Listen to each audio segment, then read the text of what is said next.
Welcome back to my channel. ಹೊಸದಾಗಿ channel ನೋಡ್ತಾ ಇದ್ದರೆ ಸಬ್ಸ್ಕ್ರೈಬ್ ಮಾಡಿಕೊಂಡು ಸಪೋರ್ಟ್ ಮಾಡಿ. ವಾರಾಹಿ ದೇವಿಯ ಆಶೀರ್ವಾದ ಎಲ್ಲರ ಮೇಲೂ ಇರಲಿ ಅಂತ ವಿಡಿಯೋ ಪ್ರಾರಂಭ ಮಾಡ್ತಾ ಇದ್ದೀನಿ.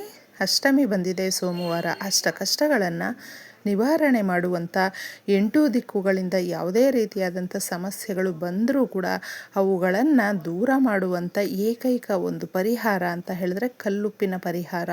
ಈ ಪರಿಹಾರವನ್ನು ನಾವು ಕಲ್ಲುಪ್ಪಿನಿಂದ ಎಷ್ಟೋ ವಿಧಾನಗಳಲ್ಲಿ ಪರಿಹಾರ ಮಾಡ್ಕೊಳ್ತೀವಿ. ತುಂಬ ಲಾಭದಾಯಕವಾಗಿರುವಂಥದ್ದನ್ನು ಕಾಣಬಹುದು. ಸಮಸ್ಯೆಗಳನ್ನು ಬಗೆಹರಿಸ್ಕೊಳ್ಬಹುದು, ಸಾಲವನ್ನು ತೀರಿಸಬಹುದು, ಮನೆಯಲ್ಲಿ ಇರುವಂಥ ನಕಾರಾತ್ಮಕ ಶಕ್ತಿಗಳನ್ನು ಹೋಗಲಾಡಿಸಬಹುದು, ನಮ್ಮ ಸುತ್ತಮುತ್ತ ಇರುವಂಥ ವಾತಾವರಣವನ್ನು ಶುದ್ಧಿ ಮಾಡಬಹುದು. ಅಷ್ಟೊಂದು ಶಕ್ತಿದಾಯಕವಾಗಿರುವಂಥ ಈ ಪರಿಹಾರವನ್ನು ತಪ್ಪದೆ ಅಷ್ಟಮಿಯ ರಾತ್ರಿಗೆ ಮಾಡಿಕೊಳ್ಳಿ. ಸೋಮವಾರ ಅನ್ನುವಂಥದ್ದು ಶಿವಸ್ವಾಮಿಯನ್ನು ಪೂಜಿಸುವಂಥ ದಿನ. ಶಿವಸ್ವಾಮಿಯ ಆಜ್ಞೆ ಇಲ್ಲದ್ದು ಹುಲ್ಲು ಕಡ್ಡಿ ಕೂಡ ಆಡೋದಿಲ್ಲ ಸ್ನೇಹಿತರೆ. ಎಷ್ಟೋ ಜನಕ್ಕೆ ಸಮಸ್ಯೆಗಳನ್ನು ಹೋಗಲಾಡಿಸುವಂಥ ಮಾರ್ಗಗಳು ಗೊತ್ತಿರೋದಿಲ್ಲ. ಮುಖ್ಯವಾಗಿ ಶನಿ ದೋಷಗಳನ್ನು ಹೋಗಲಾಡಿಸ್ಕೊಳ್ಬೇಕು ಅನ್ನುವಂಥವರು ತಪ್ಪದೆ ನಿಮಗೆ ಹತ್ತಿರದಲ್ಲಿ ಶಿವಾಲಯಗಳಿದ್ದರೆ ಹೋಗ್ತಾ ಬರ್ತಾ ಅಭಿಷೇಕವನ್ನು ಮಾಡ್ಕೊಂಡು ಬನ್ನಿ. ನಿಮ್ಮ ಶಕ್ತಿಯ ಅನುಸಾರ ನೀವು ಯಾವ ಅಭಿಷೇಕವಾದರೂ ಮಾಡ್ಕೊಳ್ಬಹುದು. ಮುಖ್ಯವಾಗಿ ಜಲಾಭಿಷೇಕ ಮಾಡೋದ್ರಿಂದ ಭಗವಂತನು ಸಂತೃಪ್ತಿಗೊಳ್ತಾನೆ. ಯಾಕಂದರೆ ಶಿವಸ್ವಾಮಿ ಬಂದು ಅಭಿಷೇಕ ಪ್ರಿಯ ಆಗಿರೋದ್ರಿಂದ ನಿಮ್ಮ ಶಕ್ತಿಯ ಅನುಸಾರ ನೀವು ಅಭಿಷೇಕವನ್ನು ಮಾಡಿಕೊಂಡು ಆ ದಿನಗಳಲ್ಲಿ ನಾವು ಸೋಮವಾರ ಬರ್ತಾ ಹೋಗ್ತಾ ಇದ್ದಾಗ ಸೋಮವಾರ ಸಂಧ್ಯಾ ಸಮಯದಲ್ಲಿ ಪ್ರದೋಷದ ಕಾಲದಲ್ಲಿ ಮುಖ್ಯವಾಗಿ ದೀಪಾರಾಧನೆ ಅನ್ನುವಂಥದ್ದು ವಿಶೇಷವಾಗಿರುತ್ತೆ.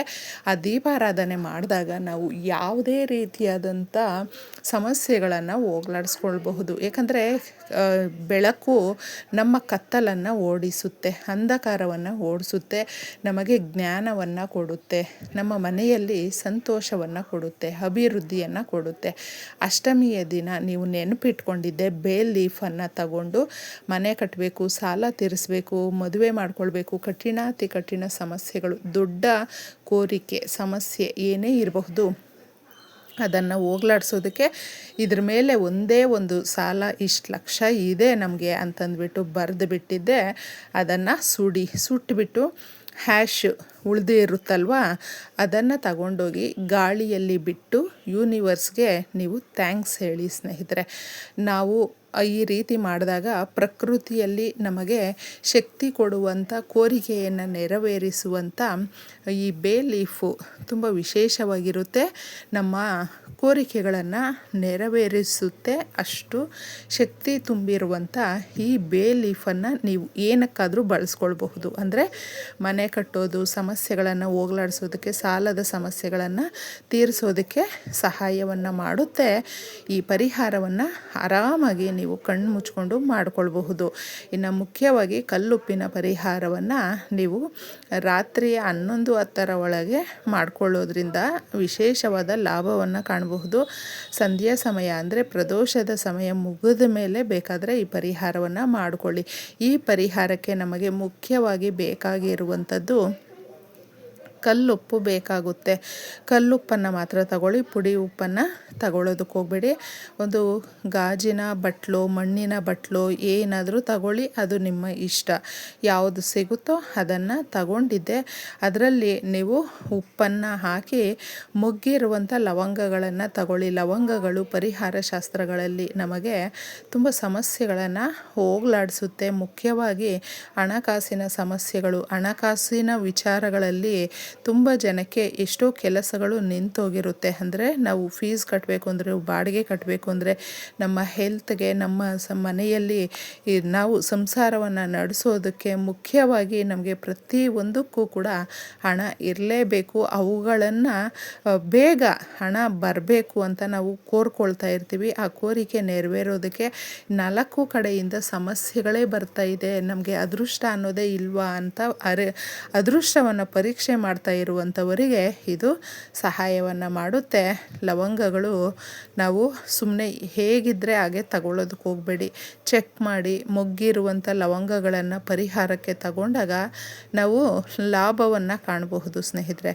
ತುಂಬ ಜನಕ್ಕೆ ಮನೆಯಲ್ಲಿ ಒಂದು ಸ್ವಂತ ಮನೆಯನ್ನು ಕಟ್ಟಬೇಕು, ಸ್ವಂತ ಬಿಸ್ನೆಸ್ಸನ್ನು ಪ್ರಾರಂಭ ಮಾಡಬೇಕು, ಸ್ವಂತವಾಗಿ ನಾವು ಏನಾದರೂ ಒಂದು ಮಾಡಬೇಕು ನಮ್ಮ ಜೀವನದಲ್ಲಿ ಅನ್ನುವಂಥವರಿಗೆ ಕಲ್ಲುಪ್ಪು ಸಹಾಯ ಮಾಡುತ್ತೆ.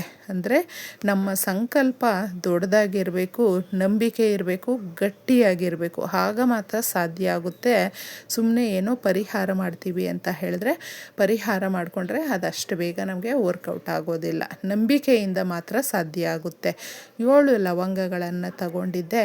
ಈ ರೀತಿ ನೀವು ಮೊಗ್ಗಿರುವಂಥ ಲವಂಗಗಳನ್ನು ಕ್ಲೀನಾಗಿ ಜೋಡಿಸ್ಕೊಳ್ಳಿ. ಆ ಉಪ್ಪಿನ ಬೌಲ್ ಇರುತ್ತಲ್ವ, ಆ ಬೌಲಲ್ಲಿ ನೀವು ಇದನ್ನು ಇಟ್ಟು, ಇನ್ನು ತುಳಸಿ ಎಲೆಗಳನ್ನು ತಗೊಳ್ಬೇಕು. ತುಳಸಿ ಯಾವಾಗಲೂ ಮನೆಯ ಹತ್ತಿರ ಇದ್ದಾಗ ನಮಗೆ ಶುದ್ಧವಾದಂಥ ಗಾಳಿ, ಶುದ್ಧವಾದಂಥ ಆರೋಗ್ಯ ಹಾಗೂ ನಮ್ಮ ಮನೆ ಒಳಗಡೆ ನಕಾರಾತ್ಮಕ ಶಕ್ತಿಗಳನ್ನು ಪ್ರವೇಶ ಮಾಡೋದಕ್ಕೆ ಬಿಡೋದಿಲ್ಲ, ನಮ್ಮನ್ನು ಪ್ರೊಟೆಕ್ಟ್ ಮಾಡುತ್ತೆ. ಅದಕ್ಕೆ ಒಂದು ಎಲೆಯನ್ನು ಅಥವಾ ಒಂದು 2-3 ಎಲೆಯನ್ನು ನೀವು ತಗೊಳ್ಳಿ.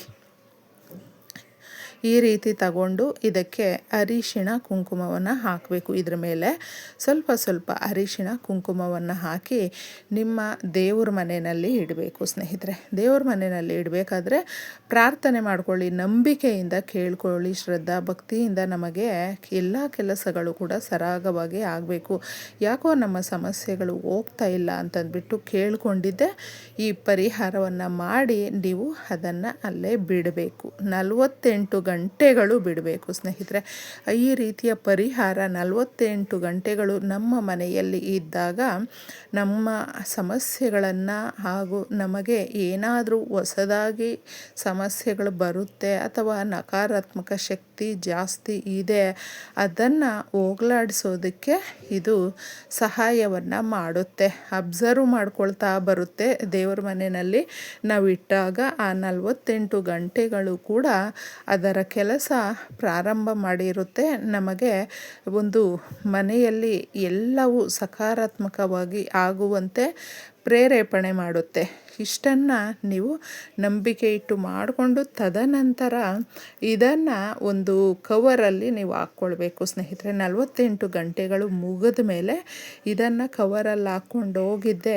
ಆದಷ್ಟು ಎಲ್ಲಾದರೂ ನೀರಿರುವಂಥ ಪ್ರದೇಶವನ್ನು ನೀವು ನೋಡ್ಕೊಂಡಿರಿ. ನೀರಿದ್ದರೆ ತುಂಬ ಒಳ್ಳೆಯದು. ಅಕಸ್ಮಾತ್ ನೀರಿಲ್ಲ ಅಂತ ಹೇಳಿದ್ರೆ ನೀವು ಬೇರೆ ಕಡೆ ಹಾಕಬಹುದು. ನೀರಲ್ಲಿ ಹಾಕಿದಾಗ ಏನಾಗುತ್ತೆ ಅಂದರೆ ನಮ್ಮ ಸಮಸ್ಯೆಗಳು ಬೇಗ, ಆ ಉಪ್ಪು ಎಷ್ಟು ಬೇಗ ಕರಗೋಗ್ಬಿಡುತ್ತೋ ಅಷ್ಟು ಬೇಗ ಕರಗಿಸ್ಬಿಡುತ್ತೆ ನಮ್ಮ ಸಮಸ್ಯೆಗಳನ್ನು. ಅದಕ್ಕೆ ಎಲ್ರಿಗೂ ಕೂಡ ನೀರು ಸಿಗೋದಿಲ್ಲ. ನೀರು ಇದ್ದಾಗ ನೀವು ಉಪಯೋಗ ಪಡಿಸ್ಕೊಳ್ಳಿ. ಇಲ್ಲ ಅಂತ ಹೇಳಿದ್ರೆ ನೀಟಾಗಿ ತಗೊಂಡೋಗಿದ್ದೆ ಯಾರು ತುಳಿಬಾರ್ದು ಅಷ್ಟೇ. ಆ ಪ್ರದೇಶದಲ್ಲಿ ಇದನ್ನು ಹಾಕಿಬಿಟ್ಟು ವಾಪಸ್ಸು ಬನ್ನಿ. ನಿಮಗೆ ಹತ್ತಿರದಲ್ಲೇ ಇದ್ದರೆ ನೋಡ್ಕೊಳ್ಬಹುದು, ತೊಂದರೆ ಇಲ್ಲ. ಆ ನಕಾರಾತ್ಮಕ ಶಕ್ತಿಯನ್ನು ಒಂದು ಸಾರಿ ನಾವು ಹೊರಗಡೆ ಹಾಕಿದ್ರೆ ಅಷ್ಟೇ, ಮುಗೀತು. ಒಳ್ಳೆಯದಾಗಲಿ.